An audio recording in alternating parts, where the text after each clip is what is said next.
오늘이 육제입니다. 예, 벌써 백중이 끝나가네요. 오늘은 다음 주가 마지막이니까 오늘은 제가 정신사 와서는 뭐 이렇게 신도분들이 뭐 찾아와가지고 뭐 물어보고 하는 신도분들이 없어가지고 제가 별로 들은 바가 없고, 그 전에 이제 보면 제사나 뭐 사식구제 이런 거 관련해가지고 이런저런 것들을 많이 물어봐요. 그래서 기억나는 대로 이제 그런 것들에 대해서 오늘 이제 묻고 답하기 시간. 기초적인 질문들, 이런 질문 해도 되나 싶은 그런 질문들을 그 전에 있으면서 많이 받았거든요. 그걸 다 정리를 해야 되는데 기억이 잘 안 나네.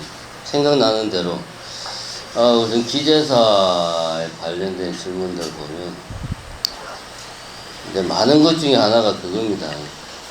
오빠가 서울에 사는데 그 뭐지, 오빠의 마누라를 뭐라고 그러지? 하여튼 그 시기가 아주 그렇지, 올케가 아주 그 독실한 신자라서 제사를 안 지낸다. 오빠도 관심이 없다. 근데 내가 자식으로 보기엔 너무 마음이 아프다. 근데 나는 딸인데 제사를 지내도 되냐? 하고 물어봅니다. 이런 경우에 어떻게 해야 됩니까? 지내야 돼요? 예, 그 제사 지내야지. 그 뭐 고민합니까? 근데 지내는데 제주를 누구 이름으로 해야 되죠? 응? 장남 이름으로 해야 돼요? 지내는 딸 이름으로 해야 돼요? 아이고 놀래라. 예, 그거는 별로 중요한 게 아닙니다. 지내는 사람이 중요한 거지. 요즘이 뭐 고르시드도 아니고 말이야. 지내지도 않는 아들이라는 이유 하나만으로 장남이라고 그 뭐 제일 위에 행여자 뭐 김개똥이 보기 이거 할 필요 없습니다. 이제 누가 지내냐에 따라서 제주가 정해지는 겁니다. 그런 경우에. 그 다음에 이제 잘 안 해. 또 많이 물어보는 게, 이제 제사를 이제 요즘은 많이 합치잖아요. 기제사를. 그죠? 많이 합칩니다. 어디까지 합쳐도 되느냐. 이거를 저한테 물어보더라고요. 근데 이게 엄청나게 많이 물어봐요. 보면, 예를 들면 이제 가장 흔한 질문 중에 하나가, 사실은 그분이 언제 돌아가셨는지 잘 모르는데, 저희 시아버님 말로는 어릴 때, 참, 병에 걸려가지고 돌아가신 분이 원치tik중에 있다. 그래서, 내가 그 이야기를 듣고 그분도 좀 제사를 모시고 싶은데 같이 모셔도 되느냐. 근데 언제 돌아가셨는지 모른다. 이런 경우 어떻게 해야 되죠? 예? 백중 때?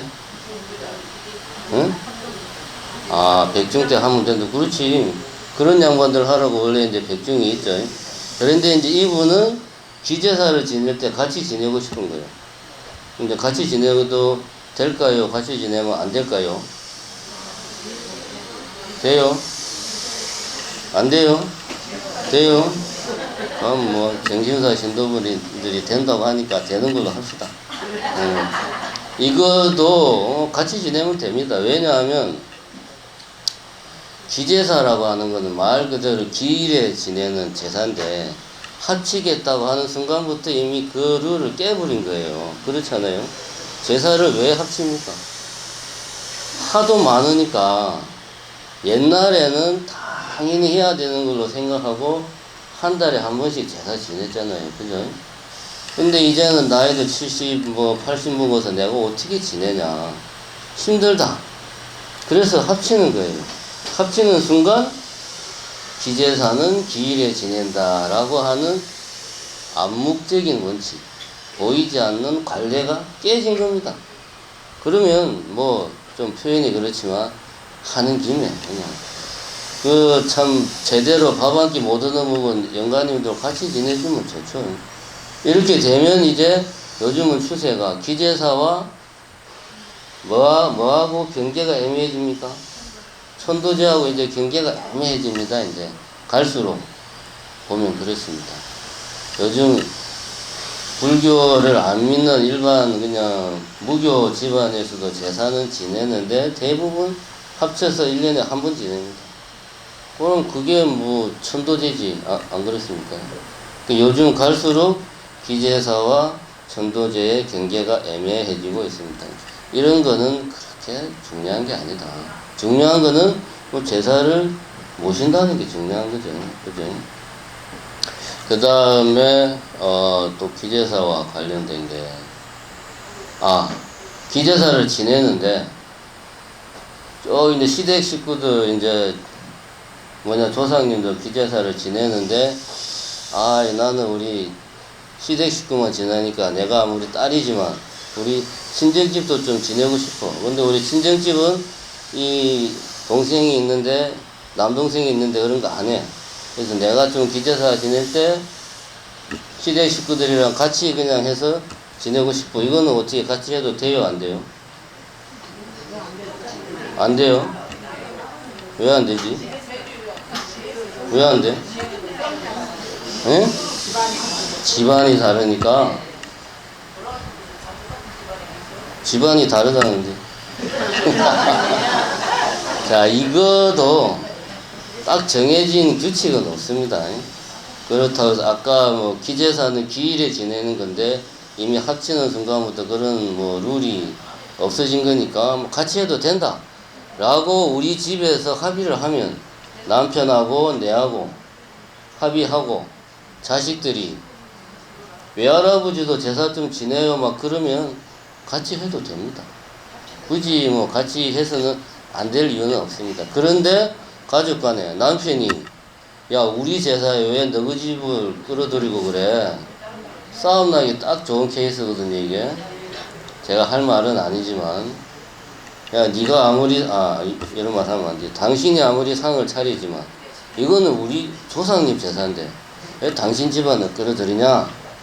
당신 집안은 당신 집안 식구들이 해야 되는 거 아니냐? 왜 당신이 그 쓸데없이 오지랖을 내가지고 같이 지낸다고 그러냐? 하면 그건 못하는 거예요. 결론은 뭐냐? 정해진 법은 없습니다. 정해진 법이 없다는 말은 무슨 이야기냐면 아주 쉽게 말하면 이거예요.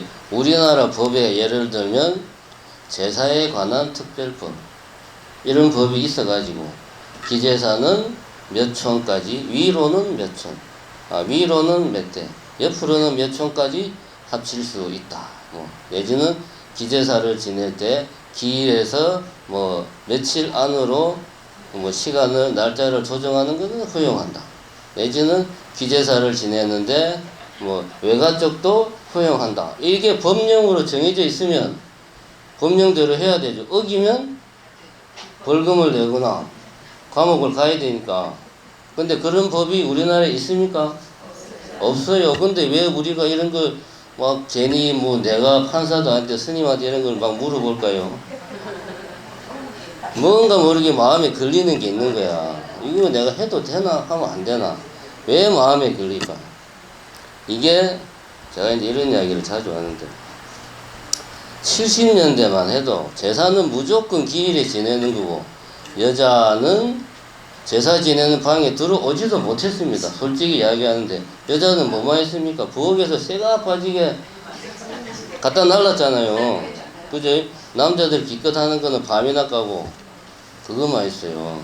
근데 어디 감히 여자가 제주를 하고 이건 말도 안 되는 거야. 여자가 제사상 차려놓고 절하고 이건 택도 없는 일이죠.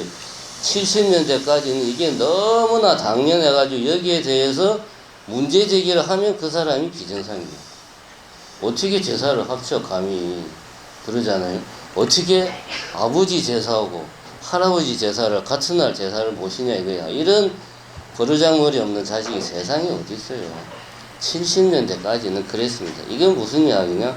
그때까지만 해도 우리들을 지배하는 윤리, 도덕이 확실하게 있었어요. 근데 좀 이제 사람들이 살기가 바쁘다는 이유로 다 저한테 말할 때 핑계는 19번 그겁니다. 먹고 살기가 바빠서. 자식놈들이 일하는 게 바빠서 평일날 나오지를 못하니까 등등등 해서 날짜를 바꾸자, 제사를 합치자. 사람들이 수일이 지날수록 이런 유교 관념이 희미해졌어요. 그리고 좋은 말로 이제 여건이 신장됐습니다. 왜 우리가 쇠가 빠지게 준비하는데 우리는 절도 못하게 하냐. 그래서 이제 본인은 안 하지만 딸내미들부터 이제 절을 시켜다가 나중에는 본인도 하고 막 지금은 그렇게 하고 있잖아요. 이런저런 이유로 옛날에는 너무나 당연하던 원칙들이 지금은 희미해졌습니다. 원칙이라는 거는 만들면 되는 거예요. 지금 우리 사회에서 유교적인 어떤 뭐라고 할까, 어떤 유교적인 우리 사회를 지배하는 유교가 우리들의 정신을 지배하는 힘이 많이 약해졌습니다. 그러면 결국 이 제사를 지낼 때 기준은 뭐냐? 제가 이제 그런 제주분들이 와서 물어보면 저는 이제 딱 한 가지 기준만 이야기합니다. 가족들이 합의된 사항이면 그건 해도 된다. 근데 가족들 간에 합의가 되지 않으면 하면 안 된다. 왜냐? 먼저 가신 분을 위한답시고 하다가 산 사람들끼리 싸운다면 더 안 좋은 일이니까. 그래서 요즘의 원칙은 하나입니다. 가족들끼리 특히 뭐 제사나 이런 것들은 서로 이야기를 해서 합의를 하면 그렇게 하면 됩니다. 거기에 아니 어떻게 우리 집안도 아닌데 같이 제사를 지내냐고 싸우지 말고 서로 토론을 해야 돼. 냉정하게. 우리 보살님들이 특히 잘 못하는 게 말은 잘하는 게 토론을 못해요. 말만 잘하면 안 돼요. 말하다가 막 그냥 하다가 말이 삼천포로 막 빠지잖아요. 딴 이야기 하다가 이렇게 하면 토론이 안 되는 거예요. 서로 이야기를 토론을 잘 해서 합의가 되면 그거대로 하면 됩니다. 그게 요즘 법입니다. 따로 뭐 정해진 법이 없습니다. 네? 예. 예. 예.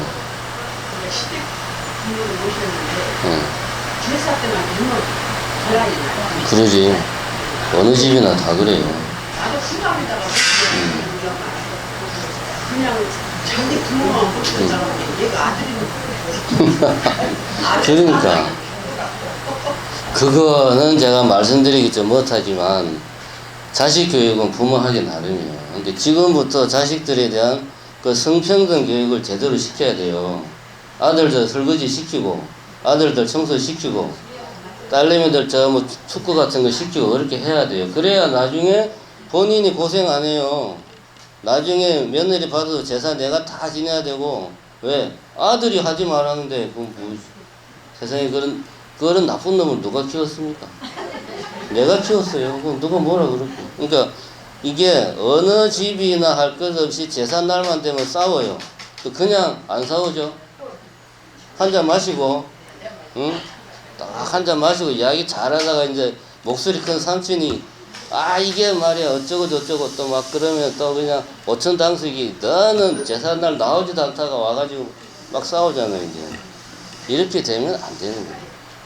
이렇게 싸우면 현재 하던 대로만 유지하면 돼요. 뭐 본인이 힘들어도 어쩔 수가 없죠. 그 다음에 이제 뭐 기제사는 그렇게 어려운 게 없고 49제 관련해가지고 뭐 이제 제일 쉬운 질문은 그겁니다. 뭐 예를 들어서 이제 기제사는 보통 일주일마다 하니까 요일별로 하잖아요. 제사가 수요일이다. 근데 이제 대부분 그럽니다. 자식들이 일을 나가서 주말에 하면 안 될까요? 그럼 되죠. 그럼 뭐 안 될 이유 있습니까? 그럼 주말에 하면 됩니다. 조건이 있죠. 가족들끼리 합의를 해야 됩니다. 가족 중에도 그 아까처럼 말이야, 우리 참 성질을 좀 거시기 한 삼촌이 그런 버르장머리 없는 자식들이 어디냐고. 기일날 해야지. 또 막 그래서 하면은 수요일날 해야 됩니다. 그것도 가족들이 합의하면 뭐 토요일날이나 일요일날 해도 문제 없습니다. 큰 문제 없습니다. 그 다음에 이제 49제를 지내고 이제 며칠 전에도 막자 하나 지내고 와서 이제 제주분이 이제 저하고 차 마시면서 그렇게 물어보던데, 그럼 이제 49제 다 끝나면 우리 그러면 이제 영가님하고 정심사하고는 어떤 관계냐. 그래서 내가 처음에 그 질문의 의도를 파악을 못해서 그게 뭔 이야기인가. 그러니까 이제 그 사람의 질문은 49일 지났으니까 영가님은 이제 어디로 가는 거냐.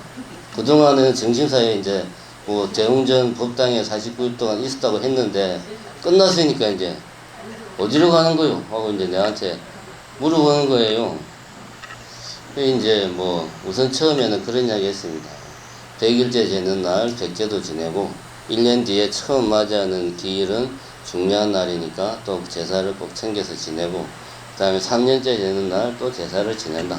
이렇게 이제 뭐 지내고 나면 그때는 이제 우리나라 전통적인 민간신앙에 따르면 3년이 지나면 영가부는 완전히 다른 몸을 받은 것으로 간주한다.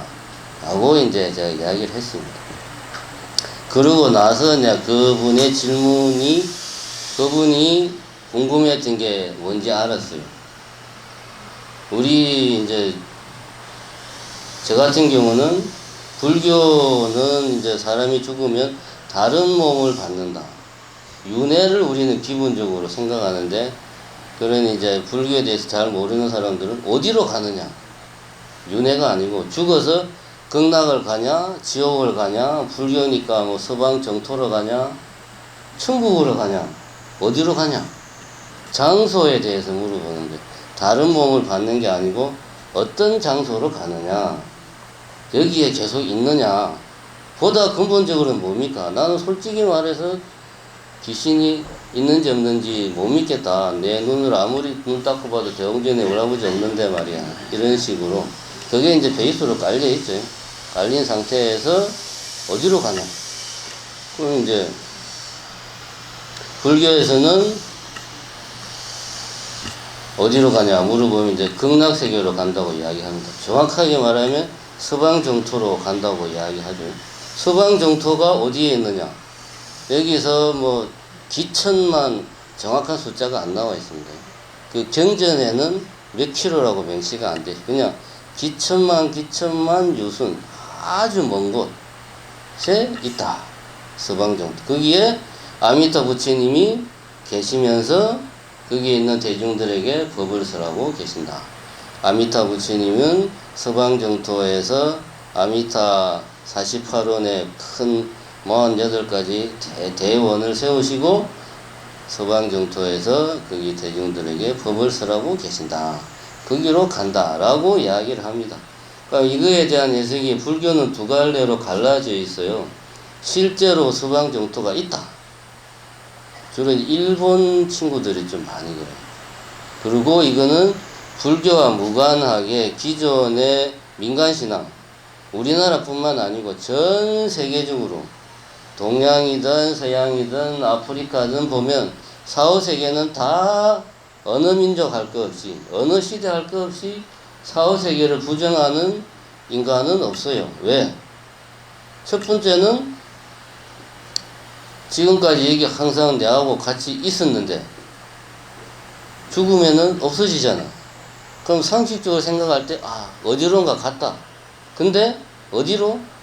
내가 갈 수 없는 곳으로. 이 세계와 완전 다른 세계로 갔으니까 못 본다.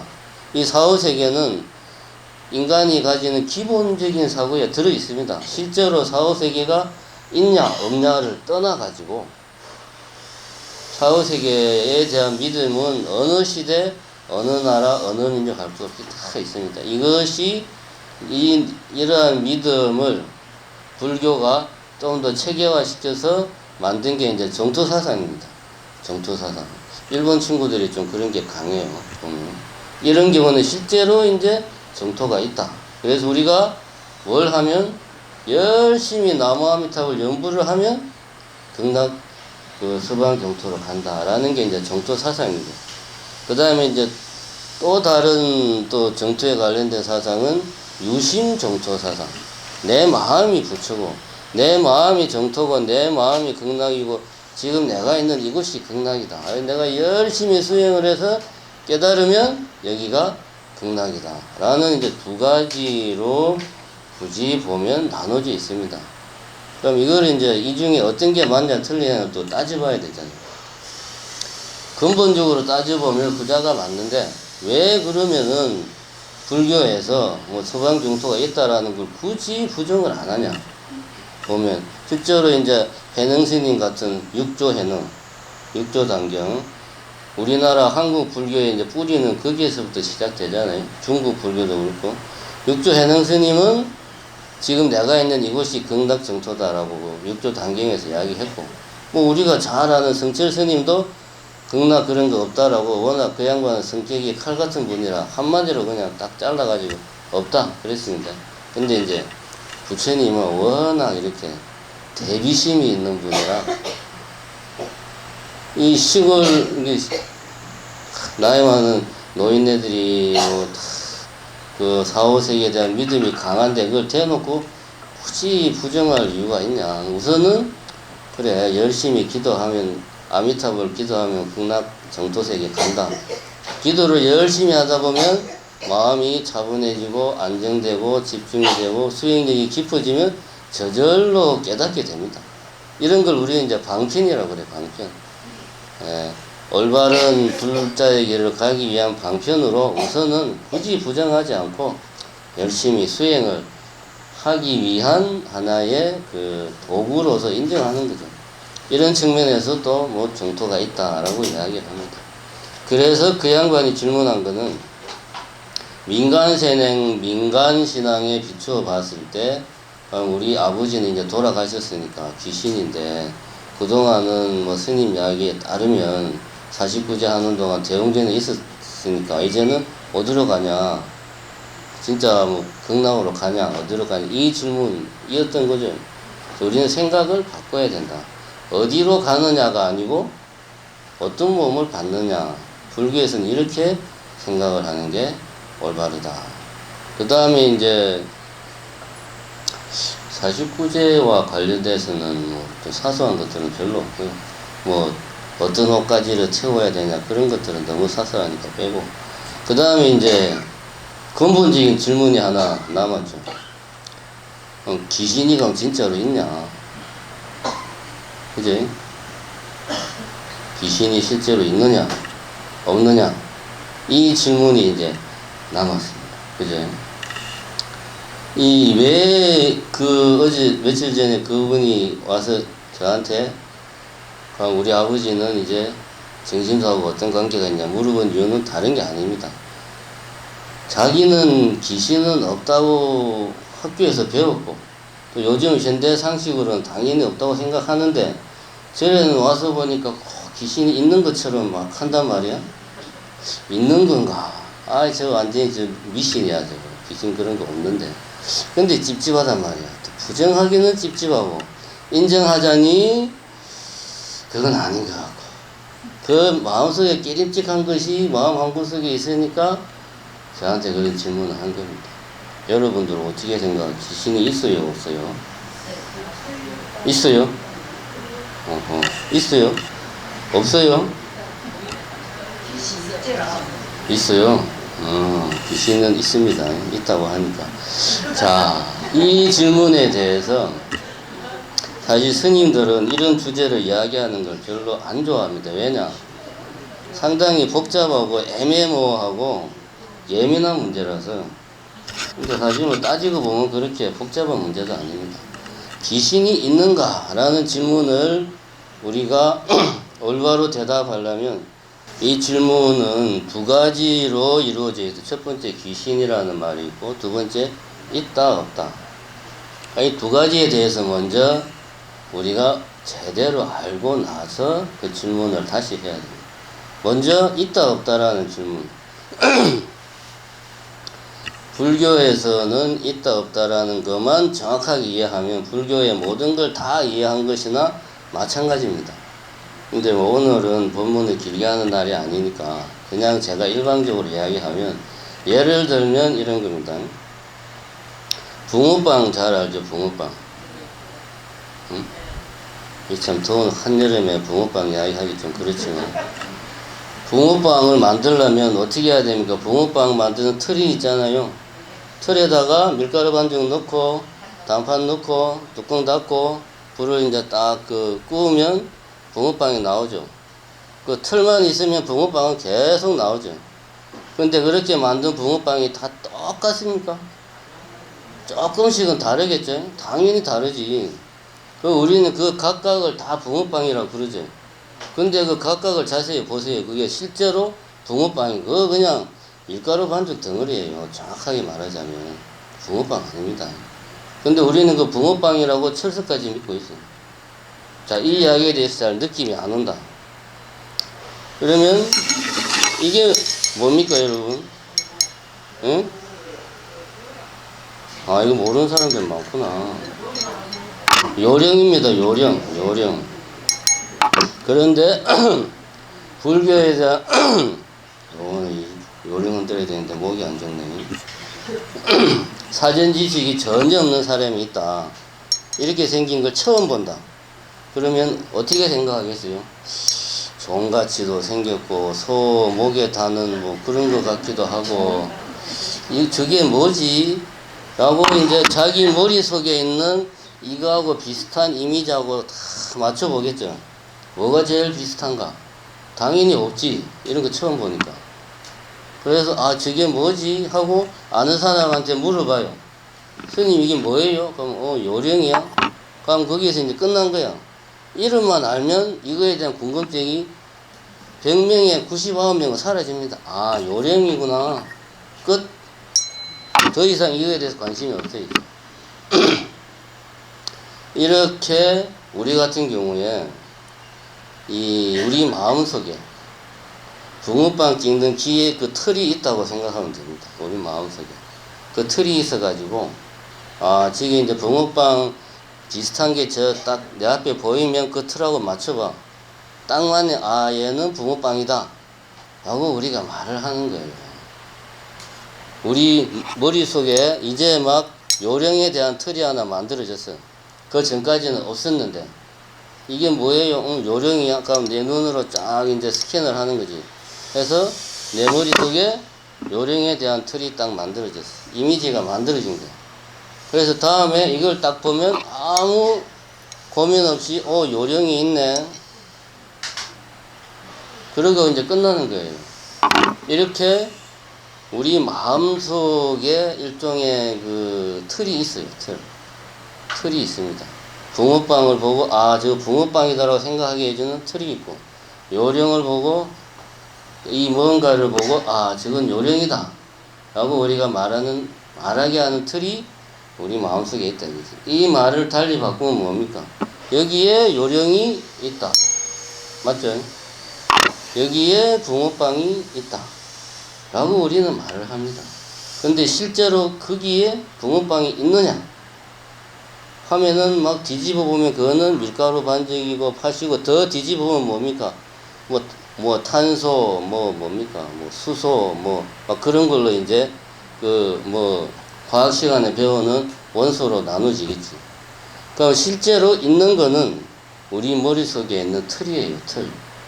붕어빵 틀, 요령 틀, 이 찻잔 틀. 이게 실제로 있는 겁니다. 우리 그런 이미지가 있는 거예요.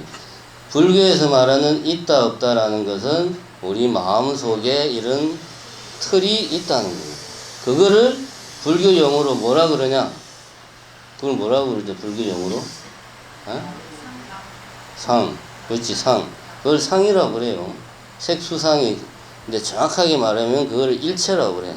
우리가 흔히 말하는 일체 유심조 할 때 그 일체는 내가 이렇게 보고 듣고 만지는 이 세상이 아니고 내 마음속에 있는 아까 말한 그런 틀 있잖아요. 그런 이미지. 이게 일체입니다. 당연히 그 일체는 유심, 오직 마음이 만들지, 당연히. 그렇죠? 그래서 일체 유심조다. 그럼 우리가 있다 없다 해서 있다에 대한 게 뭔지는 좀 이제 감이 왔을 겁니다. 그럼 실제 우리가 보는 이거는 뭐냐? 이거는 이제 실상이라고 불교에서는 말하죠. 이거에 대해서 부처님은 그렇게 이야기합니다. 이 실상은 무시무종이고 무변하다. 무시무종, 시작도 없고 끝도 없다. 무변하다. 가장자리가 없다는 말은 뭡니까? 그냥 어마어마하게 넓은 거지. 넓다고도 말을 할 수가 없지. 왜? 가장자리가 없으니까. 이거는 없는 거나 마찬가지예요. 그죠? 시간도 시작도 없고 끝도 없으면 그 시간이 없는 거나 마찬가지예요. 그러니까 우리가 보는 이거는 이것 자체에 대해서는 뭐라고 말로 표현할 수가 없어요. 이게 부처님의 가르침입니다. 그래서 무시무정이고 뭐 무변하고 뭐 한 물건이다 말로 하려고 하니까 이게 표현이 잘 안 되는 거예요. 있는 거는 뭐다? 우리 마음속에 있는 일체다. 일체는 이 우리가 보는 이 세상을 내가 이것은 뭐다라고 이렇게 딱 이름을 붙여주는 그 틀입니다. 그게 있는 거예요. 자, 그럼 있다에 대해서 이렇게 우리가 생각을 정리를 했으면 이해가 안 되신 분들은 이해되신 분들한테 나중에 물어보십시오. 저 우리 한의지 보살하고 우리 요 보살님이 좀 이해를 하신 것 같으니까 두 분한테 물어보십시오. 그럼 이제 귀신이 뭐냐? 그 다음에 귀신이 뭐냐? 귀신이라고 하는 것은 이게 좀 애매합니다. 귀신이 뭐냐라는 거. 귀신이 종류가 워낙 많아요. 뭔 이야기냐 하면 우리가 일반적으로 알고 있는 귀신은 영혼만 있는 뭐 그런 걸 이야기합니다. 근데 자세히 보면 예를 들면 아주 무시무시한 악령 뭐 막 그런 이야기 하는 게 있죠. 사람의 형상이 아닌 무슨 괴물의 형상인데 무슨 괴물이라고 딱히 말할 수 없지만 하여튼 무시무시한 형상을 가진 뭔가. 그 다음에 막 빗자루가 지 혼자 막 날아다니고 빗자루가 말을 하고 뭐 이제 이런 경우도 있잖아요. 그러니까 나도 궁금해가지고 귀신의 정의가 뭘까 찾아봤는데 그 백과사전에서 하는 대답이 그거예요. 귀신의 정의는 내릴 수가 없다. 워낙 다양해가지고 단지 크게 나누자면 아까 말했듯이 영혼을 귀신이라고 하는 경우와 그렇지 않은 경우로 나눌 수 있다. 그래서 후자의 부분만 이야기하면 후자의 부분은 엄밀하게 따지면 살아있는 사람은 누구나 다 당연히 죽음에 대한 두려움과 공포가 있고 사후세계에 대한 두려움이 있어요. 그런 것들이 이제 반영된 게 아까 말한 막 물건, 뭐 이런 바위, 뭐 나무가 막 이렇게 말을 하고 나무가 막 사람을 덮치고 예를 들면 이런 내지는 형체를 뭐라고 딱 말할 수 없는 무시무시한 뭔가가 막 사람을 뭐 공격한다든가 이런 것들은 이제 후자에 해당되는 거. 이런 경우는 내가 있다고 생각하니까 그냥 있는 거예요. 그런 거는 무서우니까. 그래서 여기서는 전자에 국한해서 영혼만 존재하는 게 가능하냐라는 거에 대해서 그거만 이제 생각해 보면 귀신이 있는지 없는지가 해결이 되겠죠. 그럼 아까 있다 없다가 뭐라 그래? 있다는 거는 내 마음속에 내가 만들어낸 하나의 틀입니다. 틀. 그럼 실제로 지금 이야기한 육체가 없이 영혼만 존재하는 그런 형태가 가능한가? 라고 우선 한번 저것을 보고 귀신이라는 틀을 정의 내리기를 영혼만 존재하는 것이라고 한다면 이 내가 눈으로 보고 듣고 제 손으로 만지는 이 세계에 영혼만 존재할 수 있는가 한번 생각을 해보자 이겁니다. 우리가 주로 귀신을 봤다고 하는 경우는 뭔가 앞에 아무것도 없는데 막 소리가 들린다든가 뭔가 앞에 흐릿한 뭔가가 내 앞에 휙 지나간다든가 아니면 새벽에 혼자서 대웅전에서 열심히 기도하는데 갑자기 그냥 뒤끝이 그냥 머리카락이 쭈뼛쭈뼛 서면서 그냥 찬 기운이 뒤에서 이런 경우잖아요. 그럼 이거는 다 뭡니까? 보고 듣고 느끼는 거잖아.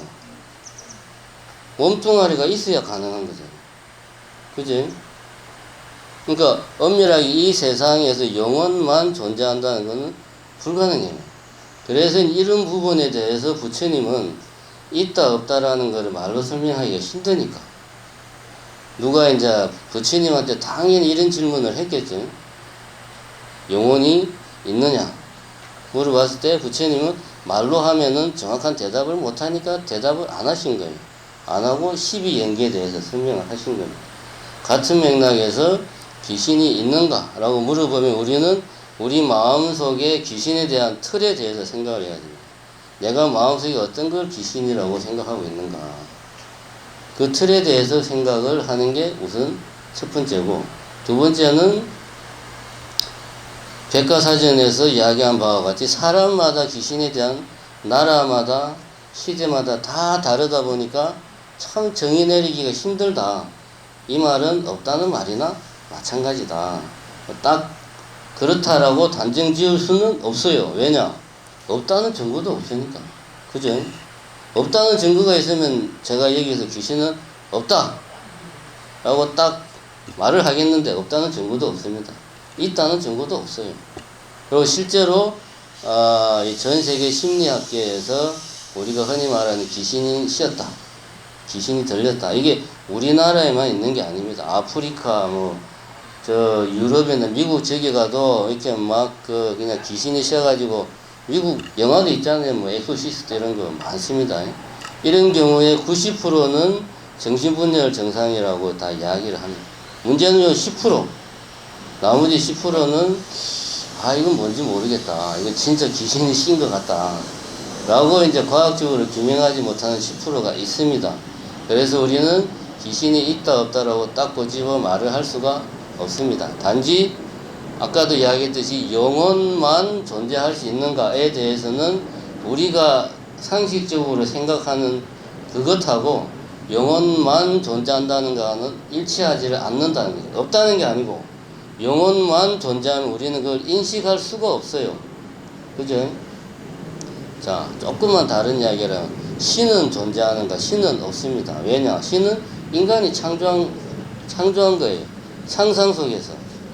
신도 우리가 눈으로 보고 귀로 듣고 손으로 만질 수 없어요. 왜? 머릿속에서 창조해낸 거, 상상의 산물이니까. 우리가 나라마다 좀 다르지만 신에 대한 이미지, 생각이 있습니다. 그 틀 속에 부합하는 상상적인 존재를 만들어낼 수가 있어요. 그런 의미에서 신은 있다라고 말할 수는 있습니다. 근데 이제 아까도 말했지만 귀신 같은 경우는 영혼만 존재한다는 것은 이 실제 세계에서는 그거는 불가능하다. 근데 또 확실한 증거가 없으니까 내가 여기서 꼬집어서 없다라고 말은 못하겠다. 살다 보면 그런 뭔가가 있을 수도 있겠죠. 우리가 아직 몰라서 그렇지. 이야기를 정리하면 두 가지입니다. 첫 번째는 제사와 관련해 가지고 제일 중요한 것은 가족들끼리 의견을 모으는 것이 제일 중요하다. 어떤 형식을 취할 것인가는 가족들이 결정하면 되는 문제다. 왜? 우리 사회는 이미 유교적인 관습이 상당 부분 희석화됐기 때문에 우리의 기준은 가족 간의 화합이다. 이게 첫 번째. 두 번째, 그럼 영혼이 있는가? 라는 질문에 대해서 있다, 없다 해서 있다라고 하는 것은 내 마음속에 내가 만들어낸 하나의 틀이다. 이렇게 생각하면 되겠다. 실제로 내가 눈앞에 뭔가 있다라고 말하는 것은 내 마음속에 그것에 대한 틀이 하나 만들어졌구나 라고 생각하면 됩니다. 그래서 일체는 유심조다. 이 맥락에서 봐서 귀신이 있느냐 라고 물어보면 영혼이 있다. 영혼이 실제 세계, 내 마음속이 아니고 실제 세계에 있다고 말하기는 과학적으로는 힘들다. 그러나 딱 부러지게 없다고 말할 수 없는 게 증거가 없어서 라고 정리할 수 있겠습니다. 네, 이 정도로 이야기는 하고요.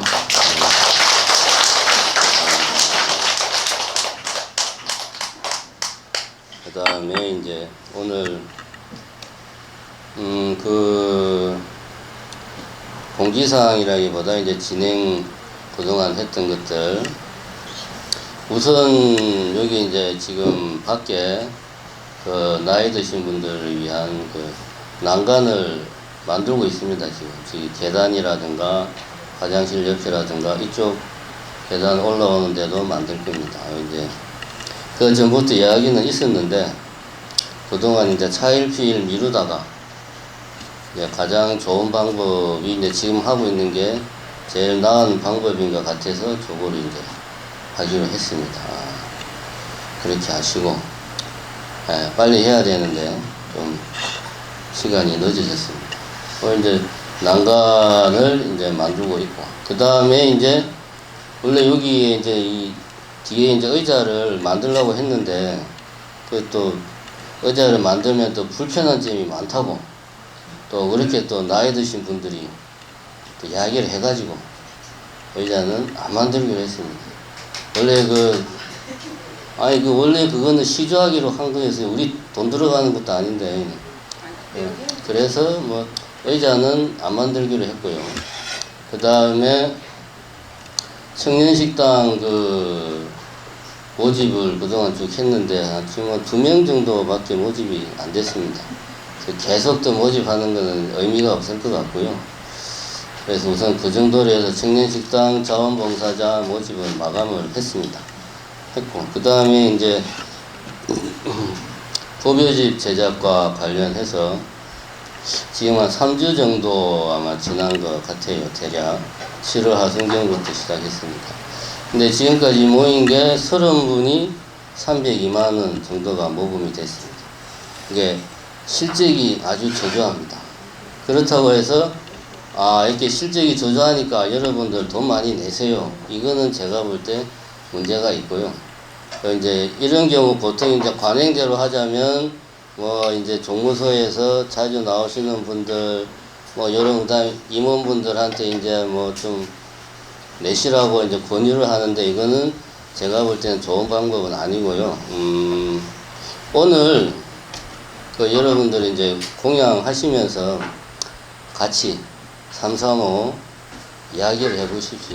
해서 이대로 계속 모금을 해서 부족한 거는 사중에서 돈을 채워서 만들 건지 아니면 현재 모금한 거는 요 상태에서 우선 중지하고 2년 뒤에 도배집을 만들 건지 그 문제에 대해서 한번 여러분들끼리 상의하셔가지고 여기 이제 오늘 나오신 임원분들이 있으니까 나중에 오후에 이제